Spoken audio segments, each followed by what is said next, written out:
Hi skiers, I'm Jeff from Skiessentials.com. And I'm Allie. We're here. This is going to wrap up our comparison videos and articles of 2019 skis. So this is the comparison of women's skis in the 100 millimeter range. Something I've kind of mentioned with some of these other comparisons is as we move up in width, you get kind of a bigger range in variety of performance. So I think kind of cool. There's only 8 skis on this wall, which is a little less than we did in the 90 millimeter article and video. But we still see a really cool range of performance here and kind of intended use of these skis.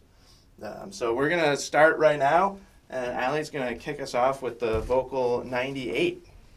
This ski has been around for a couple years. It is very well known out there. It has a unique construction of a 3D ridge and a 3D glass that creates a very lightweight ski. It's extremely nimble and precise underfoot. The camber that's directly underfoot with a subtle tip rocker and tail rocker provides energy and maneuverability through your turns. It's extremely stable at high speeds. Because of this light construction, it reduces fatigue during long days. It's also an excellent ski to take backcountry skiing. Some women we're seeing are using their backcountry bindings on here. Some are using their shift bindings so they can go on trail and off trail. It's a great ski for that adventurous lady out there that's not doesn't want to be held back by their heavy equipment and really wants to do it all. Yeah, definitely. I think that's a good way to think of the 98. Pretty unique in the sense that it's pretty lightweight, but still fairly stable. Not like super pronounced rocker, so you get really good edge contact. So skiers that prefer not having a ton of rocker, which we're going to see in some other skis, are really going to like the 98. This is the Sky 7 HD from Rossignol. This ski's also been around for a while, although I think this is the second year with this exact version. Definitely some improvements to it when they changed this ski. But really the biggest thing I want to hit home about the Sky 7 is it's one of the lighter skis on this wall. A lot of these are pretty light, but it's definitely the softest flexing, especially in the tips and tails. We've talked about that with these skis. Men's too. The men's version is exactly the same. But because it's light and because it uses all this rocker and quite a bit of early taper too, it's super maneuverable. So if you're skiing woods or trees, moguls, and especially at slower speeds, this ski is really easy to pivot and maneuver. On the other end of the spectrum, because it's pretty light and because the effective edge is shorter, you are going to lose some edge grip and lose some stability on firm snow. But that's not really what this ski is all about. And we're going to see some other skis that are kind of contrasting this as we go forward. But something else that I've mentioned about these skis a lot is I think they're the most approachable or among the most approachable on this wall. So if you're an intermediate and some of these more advanced expert skis kind of make you nervous, this is a great ski for an intermediate skier. Very forgiving. Yeah, and that doesn't mean that an expert couldn't enjoy it. Like Allie, you could go out and ski this ski and you'd be making a ton of quick turns all over the place and you'd feel like a rock star in the trees here at Stowe. So definitely a place among this category for a ski like the Sky 7 HD. The next ski we're going to talk about is the Nordica Santa Ana 100. This is a bit more traditional in its construction compared to the last two skis we've talked about.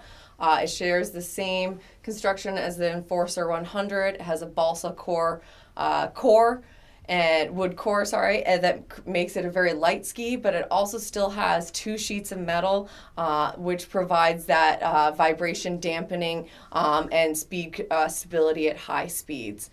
This ski is going to be a little bit more hard charging than the Sky 7, which would be a little bit more lightweight underfoot and a little bit more forgiving. This is definitely for a stronger, more aggressive skier.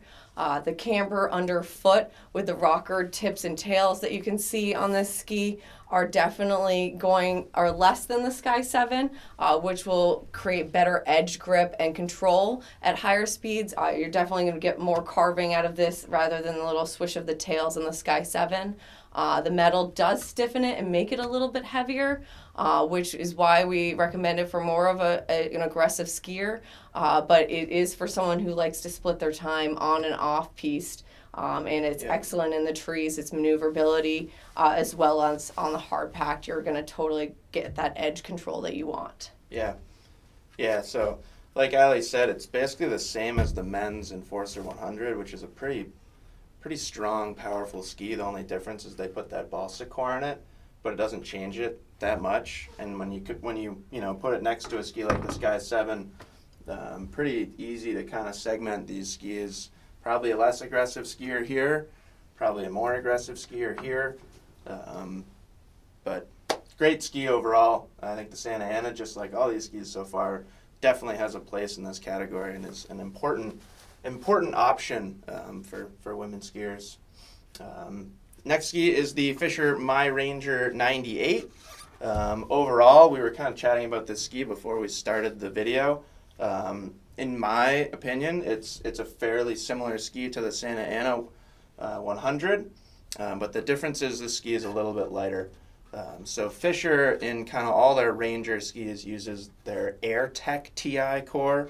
So there's basically like milled channels through the ski where there's less dense material, which lightens up the whole ski. But you get the kind of performance benefits of metal, so that stability and that vibration damping. Tip shape is pretty similar, not like super pronounced rocker like we saw on the Sky 7 or really abrupt early taper, which kind of gives it a nice round mix of performance characteristics. So like the Santa Ana, you can carve some turns on groomers, then you can get in the trees and moguls, and even the powder. This tip shape works really well in soft snow. Something I always like to point out about these skis is Fischer puts a skin attachment point on the tail, which really the only ski on this wall. Not to say that you couldn't tour on other skis up here, but it's kind of a nod to the fact that this is a little bit lighter than a ski like the Santa Ana 100. Really cool tip too. Fischer does this carbon tip, so it's really thin, which kind of reduces swing weight, and again makes it a little bit easier, a little bit more maneuverable overall than the Santa Ana 100. But overall, pretty similar skis to kind of end this side of the wall, so to speak. All right, now we're going to move on to the Nina, the DPS Nina 99. It's very similar construction to the Sky 7, the Rossignol Sky 7. It relies on a heavy carbon for its performance. It's stiffer than most, and it is more stable at speeds than the Sky 7. Yeah. And that's thanks to the DPS carbon construction. DPS relies on its high-end materials, which is reflected in its price tag, but it's also reflected in its performance. The Alchemist version or line, I should say, of the DPS skis uses a vibration-tuned aerospace-grade carbon that really dampens on those choppy days, and then it also provides that stability that you might need on that high speeds if you are taking it on piste. If you are taking it in the woods, it is super light because of the carbon. It's going to be very maneuverable in the trees, snappy, energetic. It's an exceptionally maneuverable in tight terrain, and it releases its tail a little bit more easily than some of these skis because of its tip rocker. It might be a touring ski for some ladies out there, as well as a downhill ski. It's going to perform excellent in both conditions, and again, because of its weight, would be a great uphill ski for some lady out there. Yeah, like basically everything we said about the Sky 7, you can kind of apply it to the Nina 99 too, but maybe you want a little bit stiffer of a ski, a little bit more stability, a little bit more vibration damping. You're going to get that with the slightly different carbon application that DPS uses. You can definitely tell it's a little bit more stiff Yep. than that Sky 7. Yep, and again, to kind of reiterate what Ali said, it comes along with a heftier price tag. But if you don't mind, it's really cool performance out of those Alchemist skis. This is a fun one. This is the Blizzard Sheeva 10. So something that I said in the written portion of this article, to me, among this category, this is starting to feel like the most kind of powder-specific, soft snow-oriented ski. It's the widest, not by a lot, but it is the widest. And you can even see in the tip shape, it's really wide in the tip. So you get a lot of float out of the Sheeva 10. And kind of the focus of this collection and the men's Rustler line as well is their off-piste soft snow performance. Something that's interesting, and we'll get to kind of how it contrasts the Black Pearl. There is a sheet of metal in the Sheeva. We've talked about this a lot with the Rustlers and the Sheeva 9, but it's basically full-width metal underfoot that tapers as it reaches the tips and tails. That kind of corresponds with the rockered tip and the rockered tail. So almost like two different personalities in this ski. Underfoot, you get quite a bit of stability, good torsional stiffness, a really solid feel. I always kind of say it's got that Blizzard Austrian feel. But then the tips and tails are much lighter, much easier to kind of pivot and maneuver than a full cambered ski. So really kind of starting to feel like a free ride specific powder ski for some people. You know, I think here in Stowe, you could easily justify this as your powder ski. But because it's got that metal underfoot, you want to be a reasonably accomplished skier. Intermediates are specifically kind of a timid, less aggressive intermediate. They might find this ski's a little bit heavy for them, but most people are going to have a blast on this ski in, moguls, trees, that type of terrain. And because it's camber underfoot with that full width metal and the wood core, it does hold an edge on groomers, but I think its highlight is its kind of soft snow performance. Next, we're going to talk about the Black Pearl 98 Blizzard ski again.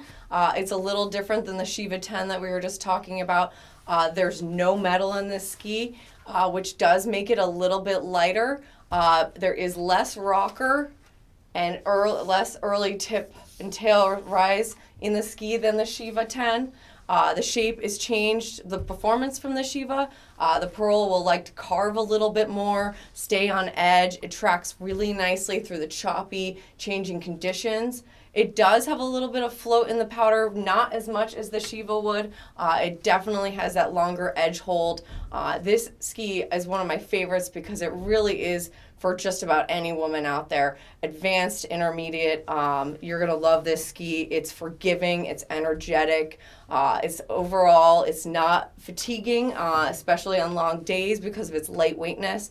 But because of the construction, because of that tip and tail, it does get on edge quicker and release that edge a little bit quicker. So this ski could take you anywhere on the mountains, in the trees, off-piste, and on the trail. I really think it's one of the most versatile skis we have up here for just about any lady out there. Yeah, and it's really interesting. I think between those two skis, it's really kind of a little bit confusing looking at them. And some I've talked to Blizzard about this a little bit.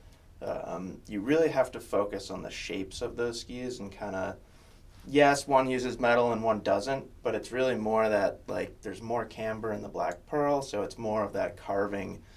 Even though it doesn't have the metal, it's more of a carving ski than the one with the metal. Yep. But yeah, like you said, still super versatile. It's not like it would be overly challenging in the trees. It's still a super versatile ski. So last ski on the wall, and I think it's kind of continuing that progression from the Sheeva to the Black Pearl. This is the Atomic Vantage 97C. Brand new ski for this year, and something that I pointed out with even the 90 Ti or the 97 Ti, these things are really light. Atomic does this new construction where they take channels out of the center of the ski. You can even see through it if you hold it up to the light. It's pretty cool. You guys can't, but we can. But really cool. So it's really, really thin in the center of the ski, and then they focus the denser materials along the edges, which we've seen similar concepts from other brands. Not a great example of, that's similar concept there with the kind of tapering metal. And this ski relies on carbon, not metal, for its performance. But even with that, it's really stiff, like easily the stiffest ski on this wall. And kind of going back to that Sheeva to Black Pearl comparison, there's not a ton of rocker in these skis, and there's not a ton of early taper either. So what this is going to do well is kind of a similar thing as the Black Pearl. It's going to carve really well. It's going to hold an edge through kind of choppy snow conditions really well. And it does all that with a very responsive, energetic feel because it's so light. Now, lightweight skis do have a tendency to get deflected. So if you're skiing really fast through like choppy snow conditions, it might get kind of pinged side to side. That's where skis with more metal come into play because you get that vibration damping. But the benefit to a ski like this is it's super light, so it's really easy to kind of flick side to side. It's not fatiguing. You don't have to be a really strong skier to enjoy it. And like the Black Pearl, you can take this in any type of terrain. It's not going to be quite as surfy or smeary as a ski like the Sheeva, but still super versatile. It's not like a squared off race tail, but not so much early taper that you're going to lose your edge grip on really firm snow. So kind of another lightweight, carving-oriented ski to finish it off here. And that's it. That's our comparison of these eight women's skis in the 100 millimeter waist width range. Allie, there's a lot more in this category. There are. So if you have any questions, just give us a call or reach out to us online. We were happy to help you. Yeah, definitely way more things we could compare to these skis. So let us know if you have any questions about that, or if there's more information that you want to know about a specific model up here. Don't hesitate to ask, and we will see you on the slopes. Thank you.